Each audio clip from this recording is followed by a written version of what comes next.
máster y compañeras. Nosotros somos el grupo A y hoy les vamos a hablar acerca de la disfasia. Pero primero vamos a conocer o a recordar qué es el lenguaje. El lenguaje es el sistema más complejo y completo que posee el ser humano para poder comunicarse. Sin embargo, este podría verse afectado por ciertas alteraciones que pueden presentarse.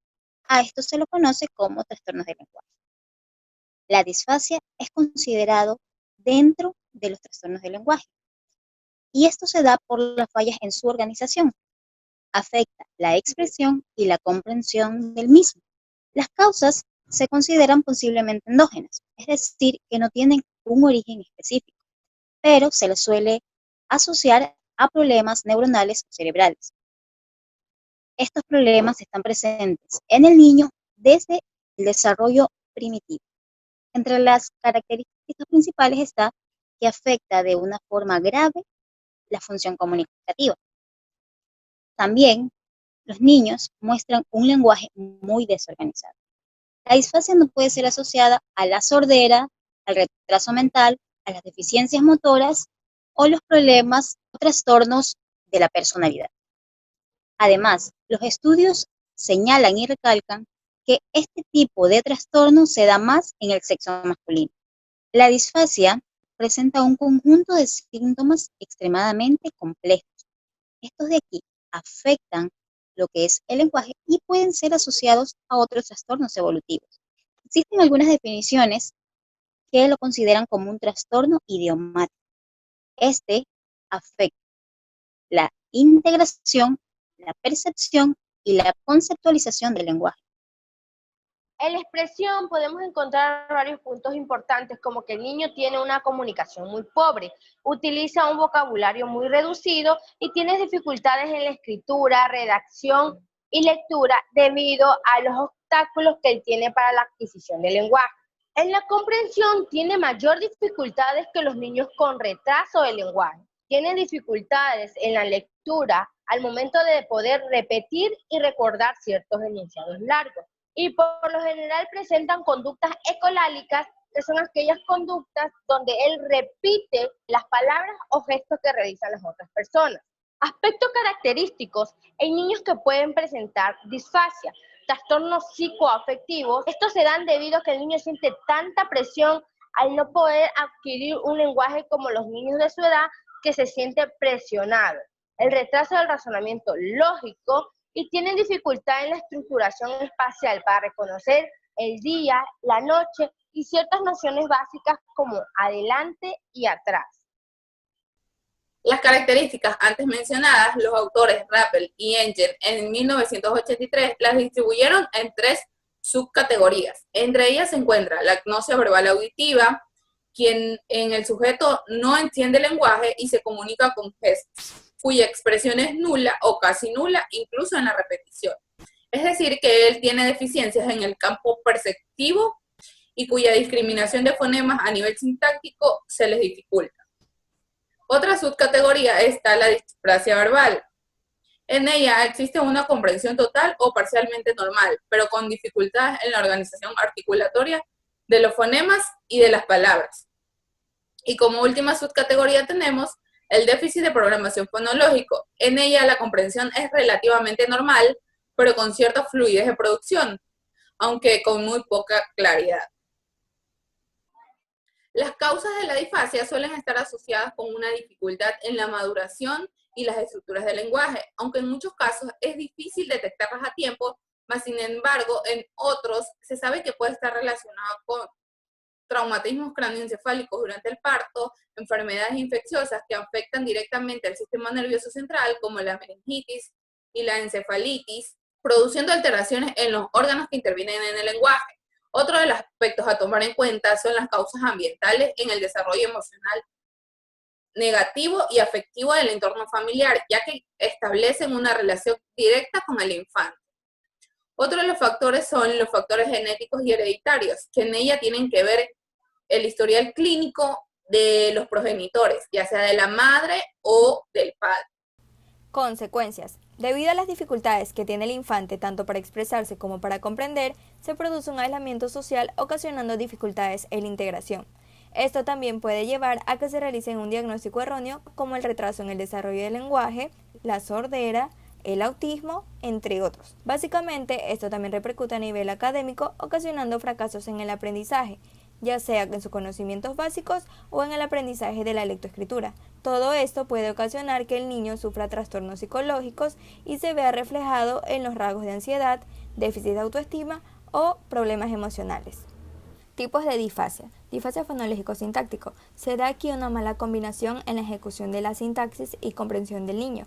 En la disfasia léxico-sintáctico, el vocabulario que utiliza el niño para la comunicación es escasa y ya se evidencian algunos problemas de tipo sintáctico. Disfasia semántico-pragmático. Aquí el infante tiene dificultades para formar oraciones. En la disfasia receptiva es la incapacidad de relacionar un determinado fonema, ya sea con un objeto, un lugar o una persona. Disfasia fonológica. Aquí se evidencia la mala comprensión del lenguaje, pero estas dificultades pueden ser mejoradas, ya sea con la intervención logopédica o de un psicoterapéutica en un rango de edad de 6 o 7 años. Si se presentan en edades inferiores, se lo considera básicamente un retraso del lenguaje.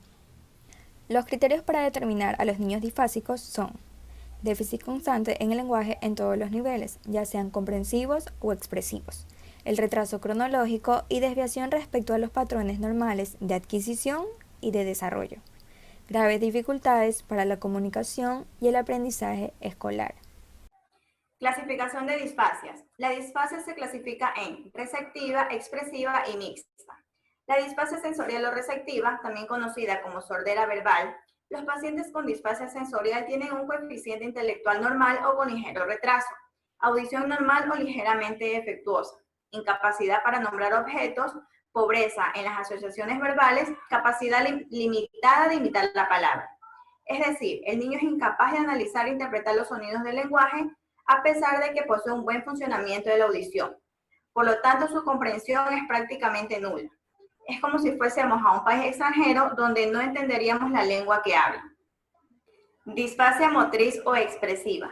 Se caracteriza porque la persona comprende, pero no puede expresar con facilidad sus ideas en palabras. Por esto existe un lenguaje muy pobre. Estas personas presentan dificultad en la utilización de las reglas gramaticales, habla desordenada y dificultades en expresiones cuando debe hacer referencias corporales, espaciales y temporales. La disfasia expresiva comprende dos dificultades, que son alteración en la producción fonológica y dispraxia verbal. La alteración en la producción fonológica se produce una articulación errónea de los sonidos, es decir, pronuncian correctamente los sonidos aislados, pero los articulan mal dentro de la palabra o la frase. La dispraxia verbal consiste en una incapacidad para realizar los movimientos necesarios para articular correctamente los sonidos. Estos niños experimentan dificultad para repetir las palabras de 3 sílabas y emplean frases cortas y palabras sueltas. Gracias.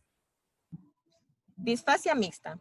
Dentro de la disfasia mixta se ve la fusión de lo que es la disfasia receptiva y expresiva, el cual esto le permitirá al niño tener una dificultad para la descodificación del mensaje verbal, que se suele acompañar por un déficit equivalente en la expresión. También el niño podrá presentar poca atención a los sonidos en general, de tal manera que esto le podrá llegar al niño como una alteración de los mecanismos implicados en la codificación, encontrándose preservada parcialmente en la comprensión, limitándose habitualmente a gritos y una jerga tonativa, que acompaña sus gestos y mímica natural. Esto aquí comprende también lo que es la sordera verbal y el déficit sintáctico fonológico. Trastornos de tipo perceptivo, integración auditiva fonética.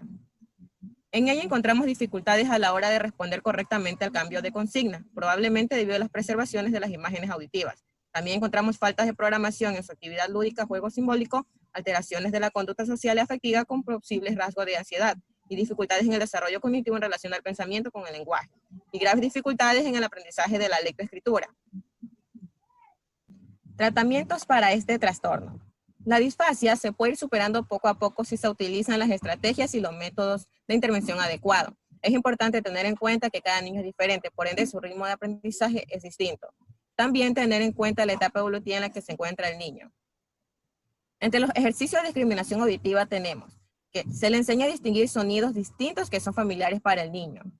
También tenemos trabajar la memoria auditiva, que es frecuente que el niño aprenda palabras y que las olvide o distorsiona después. Por ello es importante que el entrenamiento vaya dirigido al análisis y síntesis de la palabra. Ejercicios para aumentar el vocabulario. Aquí se suele empezar por conceptos y palabras que son conocidas por el niño y progresivamente aumentar el nivel de dificultad. Entre los ejercicios y prácticas bucofaciales tenemos que el objetivo es conseguir una correcta pronunciación de los fonemas y que estos ejercicios consisten en ejercitar y trabajar todos los órganos que intervienen en la articulación de los fonemas, como la boca, la lengua, labios, respiración, etc. Entre otras actividades tenemos ejercicios para aumentar la comprensión verbal, ejercicios morfosintácticos, actividades para aprender la organización y estructuración de frases, etc. Son muchas las estrategias, técnicas y métodos que se deben depender del niño y del nivel madurativo.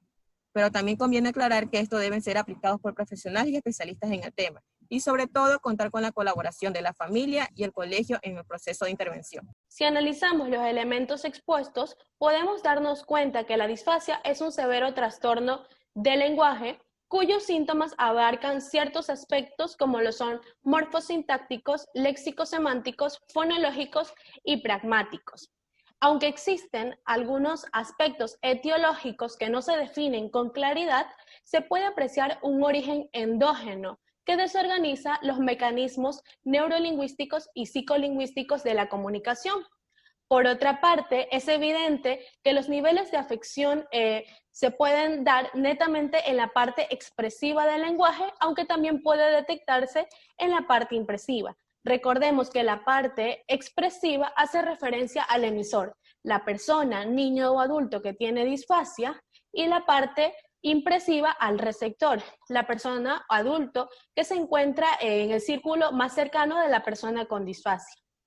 Por otra parte, Seaman hace referencia al origen etiopatogénico de este trastorno, que es la precocidad en la aparición de la disfasia, permite llegar al análisis que está dado por el factor constitucional como algo muy importante, aunque tal vez no como causa, pero sí como un factor predisponente. Otros autores, por otra parte, consideran que la disfasia puede ser ocasionada o puede ser producto por un factor ya sea genético o también puede darse por factores ambientales. Es decir, podría considerarse que la disfasia puede ser ocasionada por traumas craneoencefálicos, lesiones cerebrales, pero de cierta forma los factores ambientales pueden llegar a ser un agravante o pueden desencadenar la disfasia en un futuro. A continuación tenemos la presentación de un video que hace referencia a un caso de un niño que tiene un tipo de disfasia. Oye, ¿y tú tienes gatito? ¿Cuántos gatitos tienes? 3. ¿Cómo se llama la mamá de los gatitos? La que toma tetita. ¿Ya? ¿Y comen fideo? Oye, que suena viloso. Oye, ¿cómo se llama tu tía del colegio? Ya, la tía Vilma, y la otra tía, ¿cómo se llama? Como pudimos darnos cuenta en el video, Diego es un niño con 5 años de edad y para poder corroborar qué tipo de disfasia él posee, se consideraron ciertas características, como son el vocabulario restringido, confusión fonética, escasa fluidez, errores sintácticos y dificultad en la evocación de los campos semánticos y elaboración en el discurso. Es decir, que a pesar de tener la intención comunicativa hacia con su madre, mostró cierta dificultad para poderse comunicar o expresar con claridad cada una de las palabras que quería dar a conocer o mencionar. El tipo de disfasia que a Diego se le detectó fue la disfasia fonológico-sintáctica. Muchas gracias. A continuación, la bibliografía en la que se sustenta nuestra investigación.